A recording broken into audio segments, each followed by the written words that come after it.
দর্শক সকলকে স্বাগত জানাচ্ছি আজকের আয়োজন ভিন্ন মাত্রায় রাজনীতি সংস্কৃতি কোন পথে বাংলাদেশ এই শিরোনামে আজ আমরা কথা বলবো। তার আগে আপনাদের সকলকে বাংলা নববর্ষের শুভেচ্ছা জানাচ্ছি। দর্শক আজকে বিষয়ে কথা বলবার জন্য আমাদের মাঝে অতিথি হিসেবে উপস্থিত রয়েছেন এম এ আজিজ, সিনিয়র সাংবাদিক, এবং আরও রয়েছেন ডক্টর রেজওয়ানা করিম স্নিগ্ধা, সহযোগী অধ্যাপক, জাহাঙ্গীরনগর বিশ্ববিদ্যালয়। দর্শক আলোচনার শেষ পর্যন্ত আমাদের সাথে থাকবেন সেই প্রত্যাশা করছি। আপনাদের দুজনকে স্বাগত আজকের আয়োজনে এবং একই সাথে নববর্ষের শুভেচ্ছা আপনাদের। রেজওয়ানা করিম স্নিগ্ধা আপা, আপনাকে দিয়ে শুরু করতে চাই যে আমরা আজকে একটি নতুন বছর উদযাপন করলাম। আমরা দেখলাম যে এটি নানা রকম আনুষ্ঠানিকতা হয়েছে। আপনার দৃষ্টিতে এই আজকের এই আয়োজন থেকে বা উদযাপনটিকে আপনি কিভাবে দেখলেন? গত বছরের পহেলা বৈশাখ উদযাপনে নানা রকম আমরা ধরনের পরিস্থিতি দেখেছি এবং এটি নিয়ে নানা রকম বিতর্কের পরিস্থিতিও ছিল। মানে এই যে পহেলা বৈশাখ, এটা কতটা বাঙালি তার নিজস্ব করে নিতে পেরেছে বলে আপনি মনে করেন? আমরা যদিও দেখেছি যে মঙ্গল শোভাযাত্রার নাম পরিবর্তন করে বৈশাখী শোভাযাত্রা রাখা হয়েছে। আচ্ছা, আপনাকে এবং দর্শকদেরকে, শ্রদ্ধা আজিজ ভাইকে, সকলকে নববর্ষের শুভেচ্ছা। প্রথম কথা হচ্ছে যে আমি খুব একাডেমিক জায়গা থেকে একটা কথা বলবো যে আসলে পহেলা বৈশাখের ইতিহাসটা যদি আপনি জানেন এবং এটার হিস্টোরিক্যাল যে জার্নিটা, এই জার্নিগুলোকে যদি অ্যাকুমুলেট করা হতো এবং সত্যিকার যদি এটা মানে পঠনের মধ্যে, চেতনার মধ্যে আসতো, তাহলে এই যে আজকে যে দ্বন্দ্বটা, এই দ্বন্দ্বতে আমরা আসলে পৌঁছতাম না। এই বছরের পহেলা বৈশাখের দ্বন্দ্বতে আপনি খুবই অদ্ভুত একটি আমি দেখলাম, বৈশাখী আকবর অর সামথিং লাইক দ্যাট, এরকমও একটা দেখতে পাচ্ছি। গত বছরে আপনি আনন্দ শোভাযাত্রা এরকম একটা নাম করা হয়েছিল, এই বছর বৈশাখী করা হয়েছে, মঙ্গল করা হয়েছে, ইত্যাদি ইত্যাদি অনেক কিছু। সকলে যেটা জানে সেই বিষয় নিয়ে আমার আলাপ নাই, কিন্তু যে বিষয়টা আমি আলাপে আনতে চাই, আপনার 1700-1600 দিক থেকে যখন এই যে সম্রাট আকবরকেও যখন বলা হচ্ছে, বেসিক্যালি বৈশাখকে পহেলা, এই যে ক্যালেন্ডারের যে কথাটা আপনার ফসলি সন, এই ঘোষণাটা কিরকম আপনি দেখবেন যে বাজেটে যেরকম আমরা জুন টু জুন একটা ইয়ার করি, হ্যাঁ, ইংরেজিতে ক্ষেত্রে ঠিক একইভাবে কর এবং কৃষি, এই দুটোকে অ্যাকুমুলেট করার জন্য বেসিক্যালি এই বৈশাখের সূচনা করা হয়েছিল। এবং ইরফান হাবিবের বই অথবা ম্যাক্সিমামে রেফার করে ফজলে আবেদের বইটার কথা, আকবর নামার কথা বলে, কিন্তু এটা কিন্তু খুবই ভুল একটা মিসপারসেপশন যে আকবর কোনো ক্যালেন্ডার প্রবর্তন করেছে। উনি যেটা করেছিলেন সেটি হচ্ছে তিনি আপনার কর বর্ষ, অর্থাৎ আপনি কোন সময় ফসল অনুযায়ী কর দিবেন। এবং আপনি জানেন যে রিলিজিয়াসলি চন্দ্রিমার যে ব্যাপারটা আছে সেখানে, এখানে কিন্তু চন্দ্রিমা সঞ্চলেই না, এখানে সৌর চন্দ্রমাস যেটা ছিল, এখানে কিন্তু সৌর হিসাবে চলে। তো সেই জায়গাতে এখানে এক নাম্বার একটা বিচ্যুতি। তার মানে আপনার প্রথম একটি কর আপনি কখন দিবেন এবং যেটি ফসল কেন্দ্রিক কর, সেখান থেকে কিন্তু এই বৈশাখ থেকে শুরু করার একটা প্রবর্তনের চল হয়। একই সাথে আপনি এরপরে যখন 1800 শতকের দিকে আসবেন, তখন দেখা যায় যে কলোনিয়াল পিরিয়ডে, উপনিবেশিক পিরিয়ডে, সেখানে একটা নতুন ফ্রেম আসে। সেই ফ্রেমটা কি? সেই ফ্রেমটা হচ্ছে যে বৈশাখে আপনি যে হাল খাতা খোলার যে চর্চা, অর্থাৎ ব্যবসায়িকটা, অর্থাৎ আগে যেটা ছিল কৃষক কেন্দ্রিক, একেবারে কৃষি ফসল, কিন্তু সেটিকে তারা হালখাতা ব্যবসায়ীদের সাথেও কিন্তু যুক্ত করে। তাহলে এইখানে ওই চর্চাটা এখানে ইনকর্পোরেট হয়, যে কারণে হালখাতা, গ্রামীণে মেলা, আপনার দেখবেন যে এই ওরিয়েন্টেশনগুলো সেখানে শুরু হয়। এর পরবর্তীতে এসে আপনার যখন পাকিস্তানি আমলে প্রথম যেটা আয়োজনের মধ্যে আসে এবং সেখানে যখন এই হ্যাঁ, তখন যখন বলা হয়, এখানে বক্তব্য আসে যে বৈশাখ কেন্দ্রিক যে আলাপটা, এখন এই আলাপটা কিন্তু খুব প্রবলেমেটিক আলাপ। কেন জানেন? তার কারণ আপনার বৈশাখকে আক্রমণ করা মানে হচ্ছে বাংলা মাস, বাঙালি সংস্কৃতি, বাঙালি কালচারকে আক্রমণ করা। কারণ আপনার ওই যে আলাপটা যখন আসে সংঘর্ষ, এবং বৈশাখকে আপনি তখন কানেক্ট করছেন কি হিন্দুয়ানি সংস্কৃতি, কারণ এটাকে কোড অ্যান্ড কোড হিন্দুয়ানি সংস্কৃতি। হিন্দুয়ানি সংস্কৃতিটা কিভাবে হলো? কৃষকের কর হিন্দুয়ানি সংস্কৃতি, ফসলি জমি হিন্দুয়ানি সংস্কৃতি, ব্যবসায়ের হালখাতা হিন্দুয়ানি সংস্কৃতি, মেলা হিন্দুয়ানি সংস্কৃতি না, গল্পটা কিন্তু একটাও এরকম না। এবং ওই যে একটা স্পিরিটটা শুরু হলো, এর পরবর্তী সময়ে 71 পরবর্তী সময়ে খুব স্বাভাবিকভাবেই যখন আপনার মঙ্গল শোভাযাত্রার আলাপটা চারুকলা থেকে শুরু হলো, এবং এটাও আমি বলতে চাই, এই শোভাযাত্রা যখন হচ্ছে আনন্দ শোভাযাত্রা, বৈশাখ শোভাযাত্রা, আনন্দ শোভাযাত্রা বলে কিছু ছিল না, এই গত বছর যে নাম করা হয়েছিল, গত বছর, তো এই যে বৈশাখী শোভাযাত্রা, এই শোভাযাত্রাটা তখন আসলো কোত্থেকে? ওটা করা হয়েছিল বৈশাখ যেন কেবলমাত্র গ্রামীণ কালচারে না থাকে, বৈশাখ যেন শহরে কালচারের মধ্যেও ইনকর্পোরেট করতে পারে, যেটাকে আমরা বলি একাডেমিক্যালি আপনি একটা কালচারাল অ্যাসিমিলেশন করতে চেয়েছেন এবং একটা হেজিমনি করতে চেয়েছেন, যেখানে আপনি সকল মানুষ একটা ছায়াতলে আসবে। আমরা যেরকম আমাদের জাতিগত কিছু উৎসব থাকে, আমাদের স্বাধীনতা দিবস, বিজয় দিবস আমাদের রাষ্ট্রীয় উৎসব, পহেলা বৈশাখ আমাদের এক ধরনের বাঙালি শুধু না। এবং আরেকটা ইন্টারেস্টিং ব্যাপার, পহেলা বৈশাখ আপনি আমাদের পাহাড় যান, নৃগোষ্ঠী যান, দেখবেন তাদেরও কোইন্সিডেন্টলি খুবই গুরুত্বপূর্ণ উৎসব। কাজে পহেলা বৈশাখকে, চৈত্র সংক্রান্তি, হ্যাঁ বিজু, হ্যাঁ এই সব কিছুকে আপনি কি করতে পারেন, সকল নাগরিককে একটা জাতিগত একটা উৎসব দিতে পারেন। মঙ্গল শব্দের অর্থ কোথা থেকে আসলো? আপনি একটা শুভ, মঙ্গল শব্দের অর্থ কি? শুভ। আমি আপনার মঙ্গল কামনা করছি, ঈশ্বর আপনার মঙ্গল কামনা করুক, আমরা তো বাংলা এটাই বলবো। এখন এই আলাপে আপনি হঠাৎ করে ঢুকিয়ে দিলেন ধর্ম, বিধর্ম ইত্যাদি ইত্যাদি। প্রশ্ন হচ্ছে, আপনি যদি এই আলাপে এই ধরনের আলাপে নিয়ে আসেন, তাহলে আমাকে বলতে হবে আমার দেশটার নাম কিন্তু বাংলাদেশ, আর বাংলাদেশের নাম কি তাহলে এখন অ্যারাবিক কোনো নাম হয়ে যাবে? তাহলে কি আমরা বাংলাদেশের নাম বদলে দিব? তাহলে কি আমরা বাংলা মাসের নাম বদলে দিব? তাহলে কি আমরা কার্তিক বদলে দিব? তাহলে কি আমরা এখন মঙ্গলের বারের নামটাও বদলে দিব কিনা? এই প্রশ্নগুলো আসাটা জরুরি, কারণ এই পুরো আলাপটা একটা অত্যন্ত দুষ্ট রাজনৈতিক চক্রের ডিসকার্সিভ। আপনাকে ধন্যবাদ, চমৎকার একটা প্রেক্ষাপট বর্ণনা করে আপনি এখন পর্যন্ত পয়লা বৈশাখের বিষয়টা আলোচনা করেছেন। ধন্যবাদ। আজিজ ভাই, আপনার কাছে আসতে চাই, আপনিও একজন সংস্কৃত মানা মানুষ, আমরা যত জানি যে পয়লা বৈশাখ নিয়ে যে একটা বিতর্কের সৃষ্টি হয়েছিল, বা এটার কি নিষ্পত্তি আসলে হতে পারে বা কিভাবে হতে পারে বলে আপনি মনে করেন? যেটা বলছে যে এটা এক ধরনের রাজনৈতিক দুষ্টবুদ্ধি সম্পন্ন মানুষ যারা ধর্মের ব্যবহার করে, জাতিসত্তার ধর্মের মিশ্রণ ঘটিয়ে এটাকে নাকচ করবার চেষ্টা করে, তাদেরকে আসলে কিভাবে বোঝানো যায় বা মেইন স্ট্রিমে আনা যায়? স্নিগ্ধা আপা কিন্তু কারেক্টলি বর্ণনা করেছে বিষয়টা।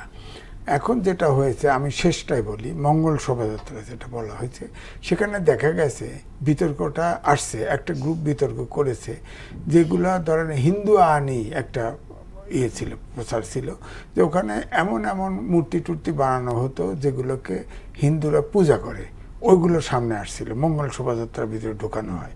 এই কারণে ওটাকে কিন্তু অনেকেই, বিশেষ করে যারা দক্ষিণপন্থী, তারা কিন্তু এটা পছন্দ করে নাই। এবারে কিন্তু সেটা নাই। এখানে আপনি দেখেন কিছু আছে, পাখি ছিল, কিছু মুরগি প্রধান ছিল, কিন্তু আমরা এও দেখেছি যে গতবার খেজুর গাছ এসেছিল, খেজুর গাছ ছিল, তাই না? সেটিকে আমাদের বাঙালি, মানে খেজুর গাছকে আমাদের বাঙালি, খেজুর গাছ তো আমাদের দেশে নাই, এটা কালচারাল, সেটা তার একটা উদ্দেশ্য থেকে এসেছিল নাকি?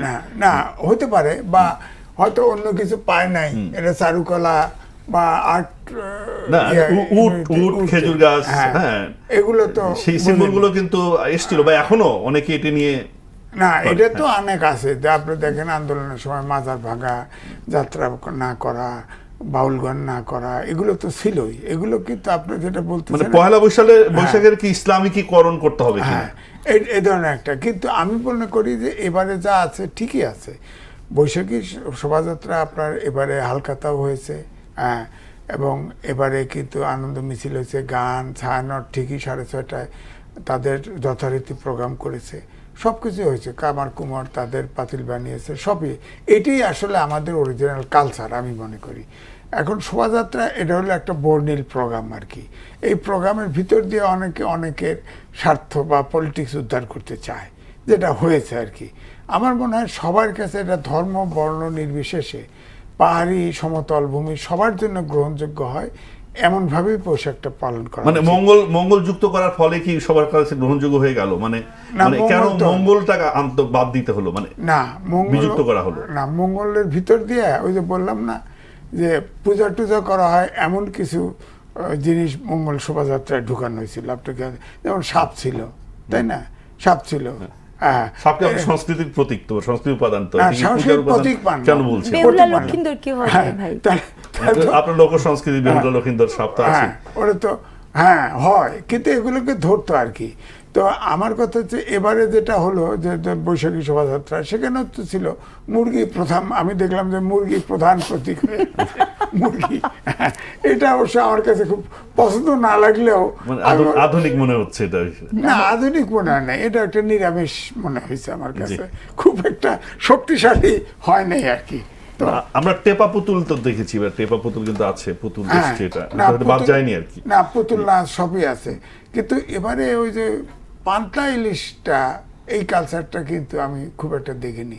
কারণ বিশেষ করে আপনার ইয়েতে হয়, আপনার সরোয়ার্দী উদ্যানে টুদ্যানে অনেক জায়গায় হয়, এটা কিন্তু এই কালচারটা হয় নাই, কিন্তু খুব একটা নাই, এবং গ্রামগঞ্জেও এবার কম হয়ে গেছে।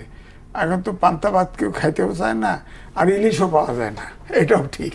এটাও এখন তো ছোটো ছোটো ইলিশের তো প্রজননও কম এখন, আর এখন ইদানিং, হ্যাঁ দামও অনেক, আর ইদানিং তো আপনার দেখেন যে জ্বালানি ক্রাইসিস, আপনার ইলিশ ধরতেও পারতেছেন না যা আছে, এটাও বাস্তবতা।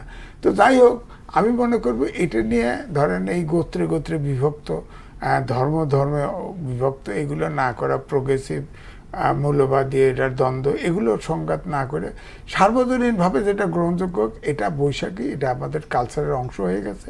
আমি চাই দল মত নির্বিশেষে সার্বজনীন প্রোগ্রামটা এটা থাকা উচিত, কারণ আমি তো ছোটোবেলার থেকেই দেখতে পাচ্ছি বৈশাখ উদযাপন হচ্ছে, তাই না? হাডুডু খেলার থেকে শুরু করে গ্রামে তো অনেক কিছুই হতো, পান্তা ভাত খাওয়া, ওই আমি এখনও স্পষ্ট মনে আছে যে ওই আপনার হালকাতা খুললে যেসব দোকানে বাজার করতাম, বা আমার বাপ চাচারা বাজার করতে সেখানে যাইতাম, মিষ্টি খেতে দিত, সেগুলো এখন কমে গেছে। পুরি বুন্দিয়া, হ্যাঁ, পুরি বুন্দিয়া, জিলাপি, এগুলো ছিল, এখন এটা অবশ্য কমে গেছে। কিন্তু এবারে কিছু রেশ দেখা গেছে, এটা একদম যে নাই তা নাই, কিছু দেখা গেছে, কিন্তু ওই আগের মতো নেই, আগের মতো আর নাই। আজিব, আপনাকে ধন্যবাদ। কিন্তু পৃথিবীতে এমন কোনো দৃষ্টান্ত আছে কিনা, আমি স্নিগ্ধা আপনার কাছে আসবো, যে কোনো জাতিগোষ্ঠী তাদের প্রথম দিনটি নিয়ে বা পহেলা দিনটি নিয়ে আসলে বিতর্ক করে? আমরা নওরোজের কথা জানি, বা চায়না, থাইল্যান্ড, তারাও কিন্তু বৈশাখ, মানে আমাদের দেশে কেন এটা হলো? মানে দিস ইজ দ্য পয়েন্ট। মানে আমার বক্তব্যটা হচ্ছে কি, যে আপনি চাইনিজ নিউ ইয়ার কিন্তু দারুণভাবে সেলিব্রেট হয় বিভিন্ন জায়গাতে। আমার কথা হচ্ছে যে বাঙালি নববর্ষ, এখানে যে সংকটটা আমি দেখতে পাচ্ছি, যে একটা জেনারেশন কিন্তু, আজিজ ভাই বললেন বটে যে হচ্ছে, কিন্তু এখানে কিন্তু একটা প্রজন্মগত বিচ্যুতি খুব ভীষণভাবে লক্ষণীয়। আমি দেখছিলাম আজকে টেলিভিশনে যে আমাদের ঢাকা বিশ্ববিদ্যালয়ের যেই শিক্ষার্থী সংসদ, ওনারা তো আবার ছাত্র সংসদ, তো সেইখানের নির্বাচিত শিক্ষার্থীরা বাংলা 12 মাসের নাম বলতে পারছে না। তারা অনেক বড় নেতা, তারা বাংলা 12 মাসের নাম জানে না। ঠিক আছে, তো বাস্তবতাটা কিন্তু খুব ইন্টারেস্টিং। আপনি খেয়াল করে দেখবেন, আমি যে কথাটা বলছিলাম, যে এই আঘাতটা আপাত দৃষ্টিতে আমাদের মনে হয়, সোশিওলজিতে একজন বিখ্যাত আছে, সি রাইট মিল, উনি বলেন সোশিওলজিক্যাল ইমাজিনেশন, মানে আপনাকে চিন্তা করতে হবে যে এটার 10-15 বছর পরে ইম্প্যাক্টটা কি হবে। তো আমরা আপাত দৃষ্টি থেকে ভাবছি কি এই ব্যাপারটা রাজনৈতিকভাবে অমুক দল করেছে, তমুক দল করেছে। আমি এটার ভয়াবহতা দেখি, আমার যে জাতিগত যে ঐতিহ্য, পরিচয়, আমার যে দেশের নাম, বাংলা ভাষা, আপনি আপনার সংস্কৃতিকে যদি ওন না করতে পারি, আমি যদি আমার সংস্কৃতিকে ওন না করতে পারি, তাহলে আমি তো এই যে গ্লোবাল যে পলিটিক্স, গ্লোবাল যে রেজিম, সেখানে তো আমি হারিয়ে যাব। আপনি দেখেন পহেলা বৈশাখীতে এই ধরনের একদিনে কিন্তু আসেনি। আমি বিগত যে গভর্নমেন্টটি ছিল সেই গভর্নমেন্টটিকে অনেক বেশি এর দায় দিই। কেন দিই? আপনি দেখবেন যে প্রচুর রকমের ওয়াজে এই পহেলা বৈশাখকে নিয়ে নানা ধরনের হেট স্পিচ তৈরি করা হয়েছে মানুষের মনে। এই যে ভাই যে বললেন না, গ্রামে কমে গেছে, গ্রামে কিন্তু কমার কথা ছিল না, গ্রামে মেলা হবার কথা ছিল, কারণ গ্রামের বিনোদন মাধ্যম কিন্তু এই পহেলা বৈশাখী ছিল।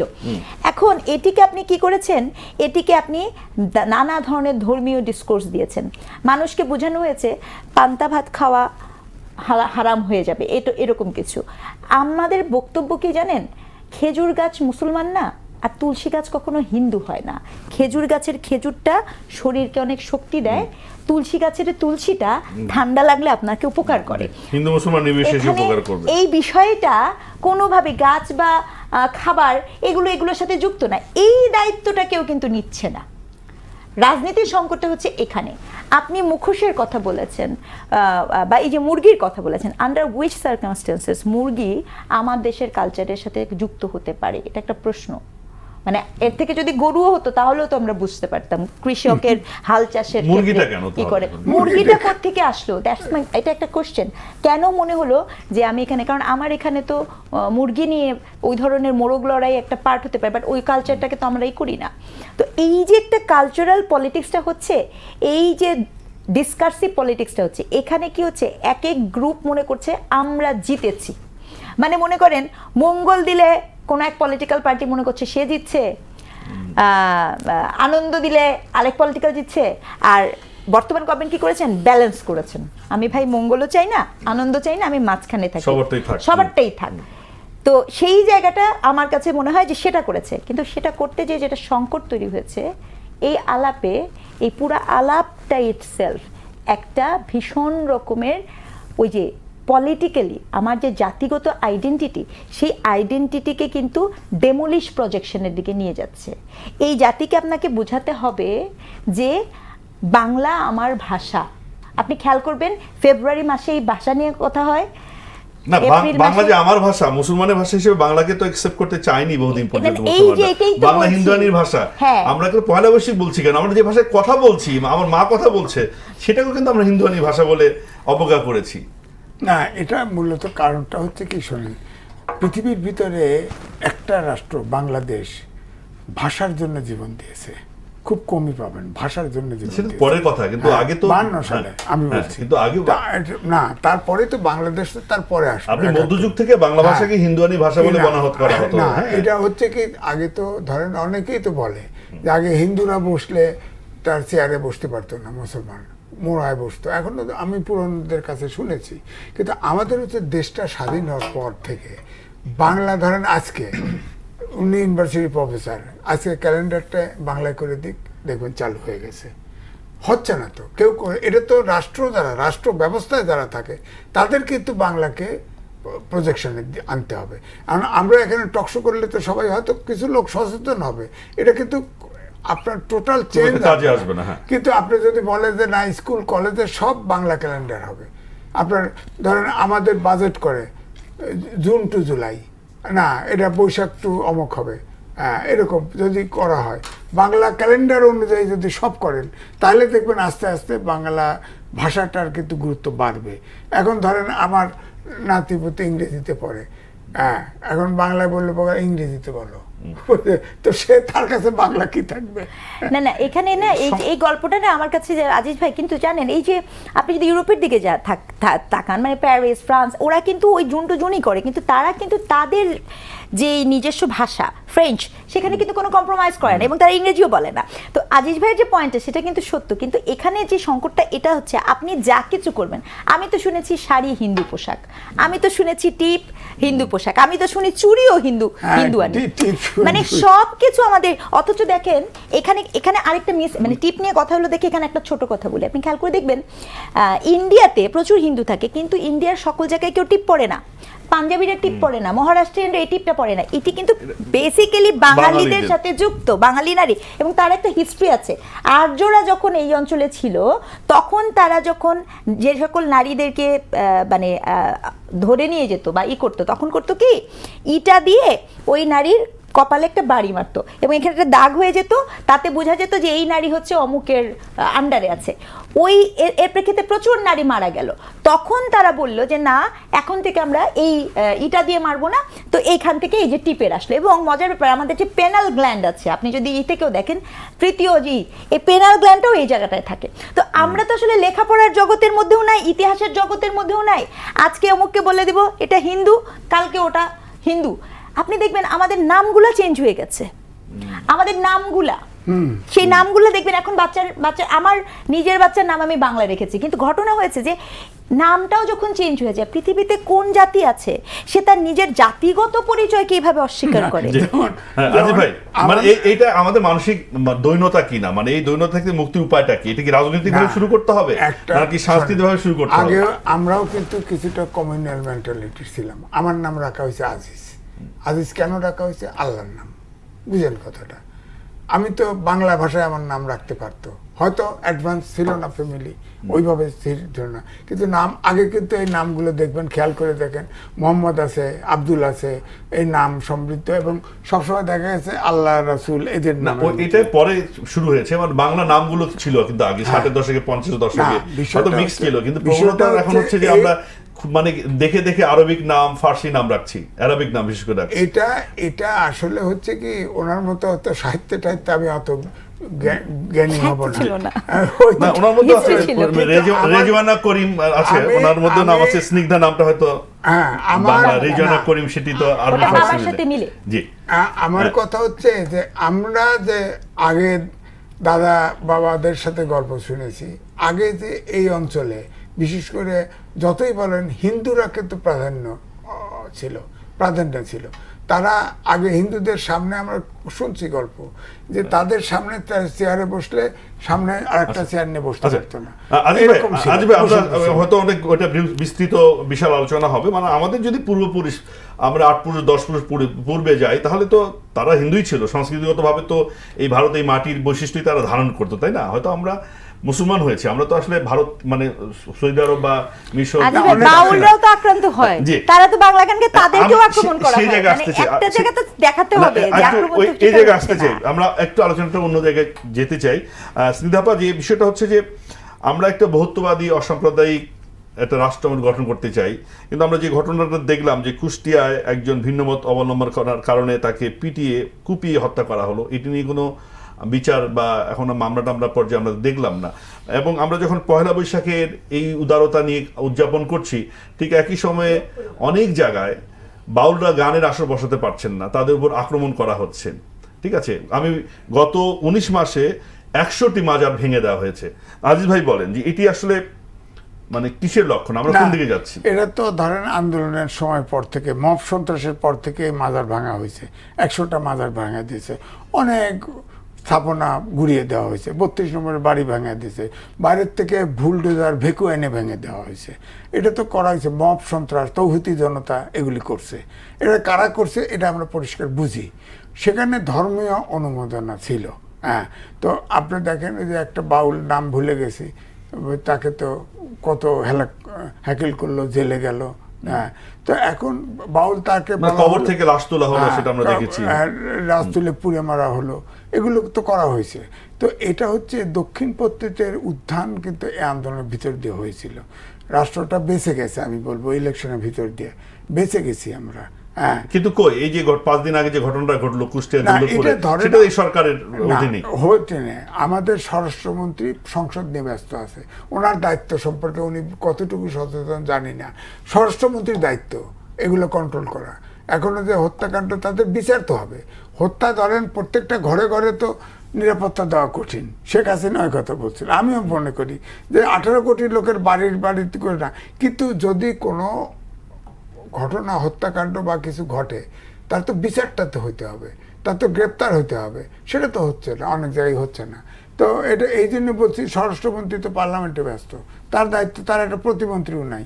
এটা তো আমি তো বলবো যে যদি আইন শৃঙ্খলা বাহিনীর অবনতি ঘটে, এটা দেখবেন না, সে যোগ করবেন কিছু না। আমার বক্তব্য কেটে দেখেন, হ্যাঁ, এটা আমি আজিজ ভাইয়ের সাথে 80% কিন্তু একমত। এইটা আমি বলতে চাই যে দক্ষিণপন্থীদের একটা তো উত্থান আসলে গত 18 মাসে হয়েছে, এবং সেই উত্থানের সূত্র থেকে যেই দলটি এই মুহূর্তে ক্ষমতায় আছে, তার কাছে কিন্তু আমাদের একটা জাতিগত প্রত্যাশা কিন্তু এটা অনেক গুরুত্বপূর্ণ। কারণ এই স্বরাষ্ট্রমন্ত্রী মহোদয় কিন্তু অনেকবার বলেছেন যে মব হবে না, মব হচ্ছে একটা সন্ত্রাস এবং একটি পরিকল্পিত আক্রমণ।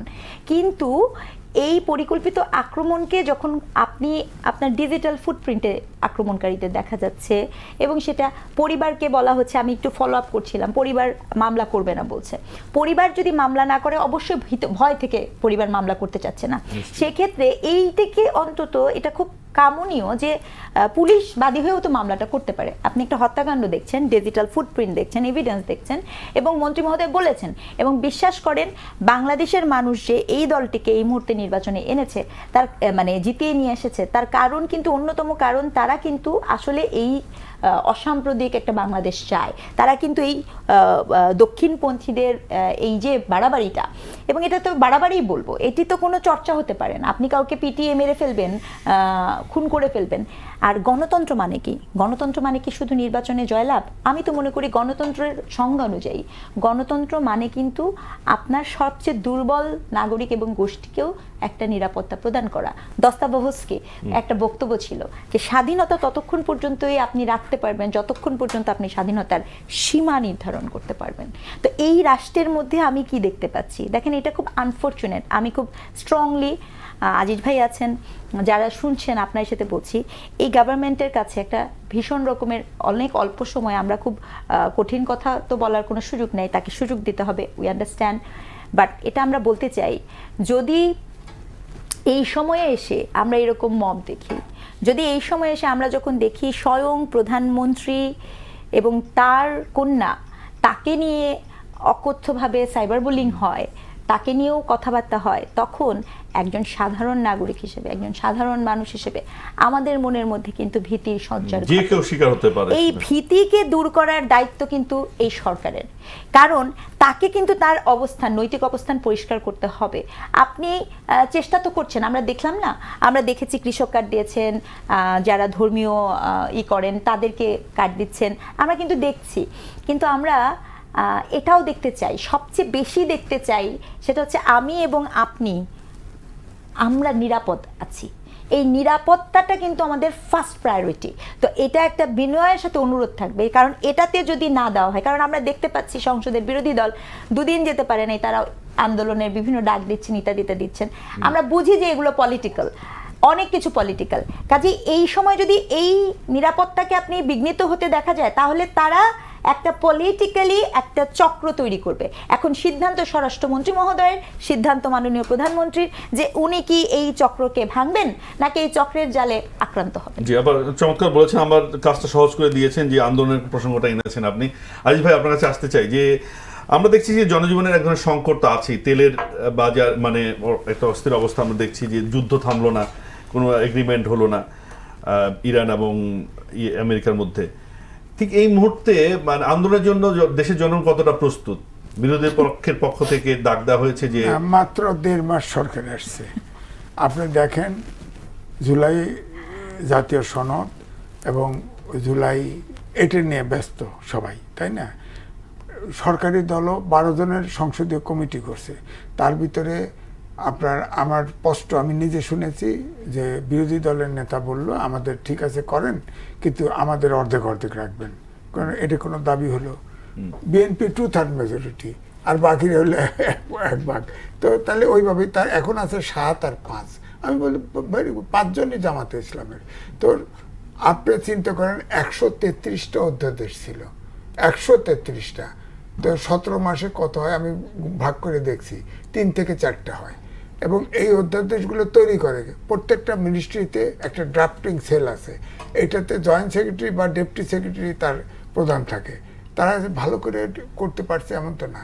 ব্রিটিশ আমলে এই সাবকন্টিনেন্টে আপনার শাসন করছে, আমরা তো ব্রিটিশ আমলের আইনই ফলো করি, তাই না? আমাদের সংবিধানে মেজর সংস্কার 17টা হয়েছে, হয়তো আগের সেই 72 সংবিধান এখন নাই বললেই চলে। কিন্তু আমার কথা হচ্ছে যে 1 মাসে 173টা অধ্যাদেশ, এটা পরীক্ষা করা, যাচাই বাছাই করা বাস্তবে সম্ভব না। 133টা এটা বাস্তবে সম্ভব না। তো এখন যেটা আমি দেখলাম যে স্বরাষ্ট্রমন্ত্রী সালাউদ্দিন সাহেব, তারপরে আইনমন্ত্রী, তারপরে চিফ হুইপ, 3 জন বলে প্রেস কনফারেন্স করলো। তারা বললো যেগুলো আপনার 1 মাসের ভিতরে যেগুলো আসে নাই, 16টা অধ্যাদেশ, সেটা পরে আরও সংশোধন করে এটাকে আরো শক্তিশালী করে পরবর্তী, অর্থাৎ 1 মাস পরে সংসদ বসবে, সেখানে উত্থাপন করা হবে। হ্যাঁ, আইন পাশ করা, কোনোটা তামাদি হয় নাই। কিন্তু ওই যে গণভোট তো বাতিল হয়ে গেল, মানে অধ্যাদেশ রাখা আসলো না, সেটা তো একভাবে তামাদি হয়ে গেল কিনা? গণভোটের রায়, জুলাই অধ্যাদেশ, এটা ক্লিয়ার করছে কোনোটাই বাতিল হয় নাই। এগুলা অনেকগুলো দুর্বলতা আছে, দুর্বলতা করে গুলো চেঞ্জ করে সংশোধন করে তারা বলছে যে আরো শক্তিশালী করে এটাকে পরবর্তী নতুন করে আনতে হবে তাদের, হাজির করবে, হয়তো ওই রকম থাকবে না। কিন্তু আমার বক্তব্য হচ্ছে যে এই যে 12 জনের কমিটি, আজ পর্যন্ত কোনো পক্ষ থেকে শুনলাম না যে যেটা নিয়ে ডিসপিউট করে, যেটা নিয়ে ওয়াকআউট করে। ওয়াকআউট করছে, ভাষাটা দেখেন, অপোজিশন লিডার বলছে আমাদের সাথে যেটা সমতা হলো সে কথা রাখলো না, সমঝোতা হলো, আমরা এখন তো এখানে কোনো বিচার পাইলাম না, এখন সংসদ এখন ফেসিবাদের দিকে চলছে, তো আমরা মাঠে গেলাম, জনগণের সাথে চলে গেলাম। সমঝোতাটা কি হয়েছে বলেন না কেন? সমঝোতাটা কি হলো সেটা তো বলে না, কোনো পক্ষই বলে না। তা আমরা তো জানবো না। ধরেন আমি বলি, এই যে মাজদার হোসেন মামলা ছিল আপনার, হ্যাঁ, বিচার বিভাগ স্বাধীন হওয়া, আলাদা সেক্রেটারিয়েট হওয়া, সেক্রেটারির কথা নাই, কিন্তু মাজদার হোসেন মামলায় যেটা সিপারেশন 116 অনুচ্ছেদে, এই সংবিধানে অনুচ্ছেদে সব বলা আছে যে সুপ্রিম কোর্ট অধস্তন ম্যাজিস্ট্রেট বলেন, বিচারক বলেন, তাদেরকে ট্রান্সফার পোস্টিং সব করবে। একটা শব্দ লাগানো আছে শুধু, তবে এটা প্রেসিডেন্টের পরামর্শ করে। প্রেসিডেন্ট তো প্রধানমন্ত্রীর পরামর্শ করে নেয়, তার বাইরে তো তার সে কিছু করার নাই। তাহলে আমার কথা হলো এইটা কেন বলে না? নারকেল পারবেন, নারকেলের গোড়া ধরে লাফালাফি করেন, নারকেল তো পাবেন না। আপনি আগে যে আপনার 31 দফা বিএনপিরও আছে যে আপনার প্রেসিডেন্ট এবং প্রধানমন্ত্রীর ক্ষমতার ভারসাম্য তৈরি করা, সেটা যদি করা হয়, ধরেন ভারতে আছে না, আগে ছিল প্রধানমন্ত্রী, প্রধান বিচারপতি এবং প্রেসিডেন্ট মিলে নির্বাচন কমিশন এবং রাষ্ট্রীয় প্রতিষ্ঠানগুলো করতো, পরে মোদি তার পার্টির থেকে আরেকজন ঢুকাই দিয়েছে। কিন্তু তারা যেহেতু আমাদের চাইতে গণতান্ত্রিক চর্চা একটু অ্যাডভান্স, পার্টি মৌলবাদী হলেও তাদের কিন্তু এই সমস্যা হয় না, কিন্তু আমাদের তো সমস্যা হয়। চোখের ইশারায়, ধরেন এখনকার প্রধানমন্ত্রী যিনি আছেন তার চোখের ইশারার সাথে আওয়াজ বাড়বে রাষ্ট্রপতি, হ্যাঁ, তো তাহলে তো 3-2 হবে, সমস্যার তো সমাধান হবে না। এই জন্য। আর দ্বিতীয়টা হচ্ছে, ধরেন আমার বাড়ি পাবনা, এখন যদি আপনি পাবনা উত্তরবঙ্গ স্বাধীন করে দেন তাহলে তো আর রাষ্ট্র থাকে না, তাই না? আপনাকে তো একটা রাষ্ট্রীয় প্রতিষ্ঠান হলেও আপনি তো আলাদা বানায় দিতে পারবেন না কোনো না কোনোভাবে, অর্থাৎ ওই প্রতিষ্ঠানটা স্বাধীনভাবে কাজ করার এখতিয়ার থাকবে, কিন্তু রাষ্ট্রের কোনো একদমই কোনো সে থাকবে না, এটা তো হতে পারে না। এটা তো ধরেন বলা হয়েছে, যেমন জুলাই একটা অর্গানাইজেশন করছে। ভাই, এগুলো তো নতুন বিতর্ক না, এটা তো অনেক আগে থেকে আসছে, কিন্তু একটা জায়গায় তো এনসিপি, জামাত বা বিএনপি একমত হয়েছিল জুলাই জাতীয় সনদ, সেখানে স্বাক্ষর করেছে সব দলগুলোই।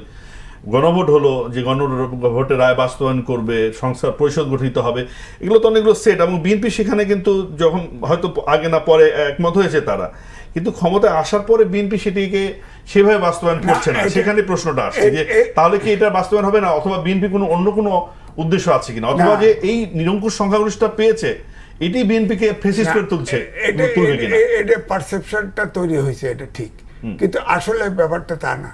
জুলাই সনদ আমি আনিনি, আমার কাছে আছে, ওখানে নোট অফ ডিসেন্ট দিয়েছে বিএনপি, সেটা নোট অফ ডিসেন্টে ওখানে আলী রিয়াজ সাহেব ব্র্যাকেটে লিখে রাখছে, নোট, যদি এই দল যদি নির্বাচনী ইশতেহারে দিয়ে জনগণের ম্যান্ডেট পায় তাহলে তাদের মতো করে বাস্তবায়ন করবে।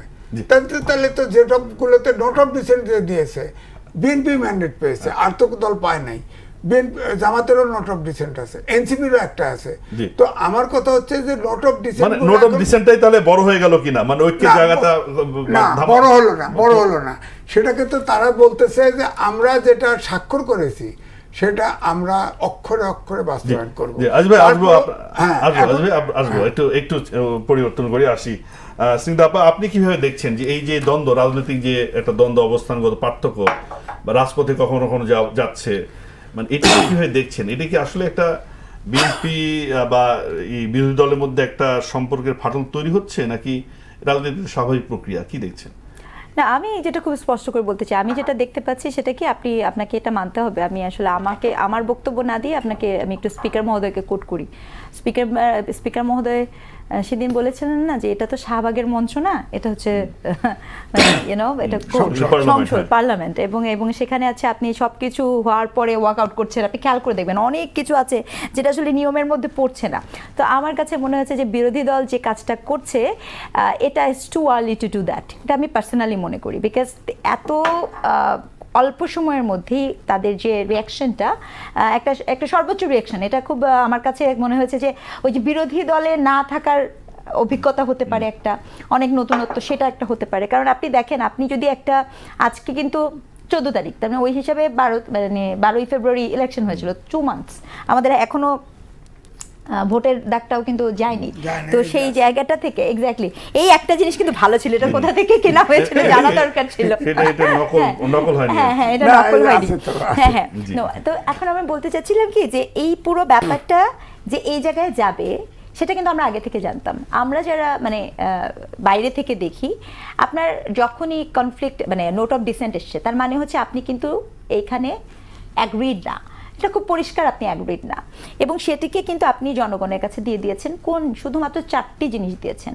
আমি এটাই আরেকটি টকশোতে বলেছি, দেখেন জনগণকে যখন আপনি দিবেন, আপনি যেইগুলোকে একমত হয়ে ভেবেছেন যে একমত, সবাই একমত, সেই একমতে ভাবনাটা তো আপনারা ভেবেছেন ভাই রাজনৈতিক দলের কাছ থেকে, যেই রাজনৈতিক দলের নেতারা যে এই সিদ্ধান্তটা নিয়েছিল, ওই রাজনৈতিক দলের নেতারা যদি 15 বছর কোনো ভোট না হয়ে থাকে, সেই রাজনৈতিক দলের কোন নেতা আমার প্রতিনিধি, এটা আপনি নিশ্চিত করেছেন কিভাবে? আমি ওই জায়গাটাতেও আসতে চাই। এবং এই কথাটা কিন্তু আমি আজকে বলছি না, আমি কিন্তু জুলাই সনদ যখন থেকে হচ্ছে তখন থেকেই বারবার বলছি যে ওখানে এমন রাজনৈতিক দলের প্রতিনিধি যান নাই যারা হয়তো একটা ভোটও পান নাই এরকম, বা যেই দলের কোনো অস্তিত্বই নেই, নাই এরকম আছে না।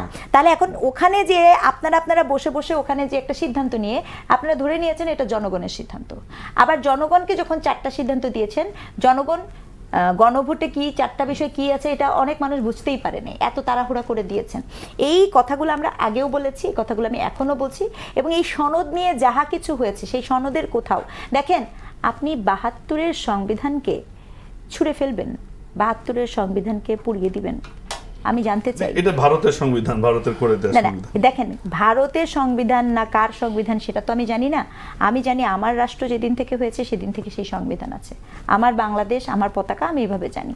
এখন এটাকে যখন আপনি ছুঁড়ে ফেলে দেন, এটাকে যখন আপনি পুড়িয়ে দেন, আমি এটাই জানতে চাই যে আসলে কি কোনো আন্দোলন, কোনো সনদ, কোনো গণ রায়, এই কথা কি স্পষ্টত লেখা ছিল যে আপনি কি 72-এর সংবিধান চান কি চান না?